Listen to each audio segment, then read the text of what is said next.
السلام علیکم ورحمۃ اللہ وبرکاتہ۔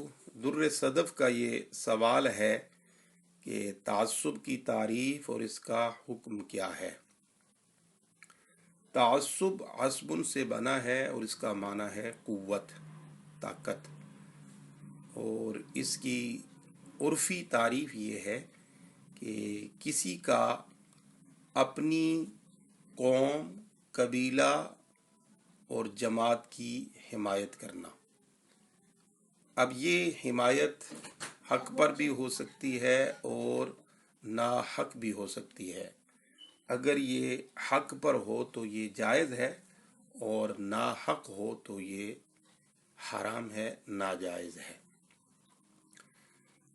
یہ حرام اور ناجائز جو تعصب ہے، اس کے بارے میں سرکار دو عالم صلی اللہ تعالیٰ علیہ وسلم نے سخت وعید فرماتے ہوئے فرمایا کہ جو شخص کسی کو تعصب کی طرف بلائے وہ ہم میں سے نہیں ہے، اور جو تعصب میں کسی سے جھگڑا کرے وہ بھی ہم میں سے نہیں، اور جو تعصب پر مرے وہ بھی ہم میں سے نہیں۔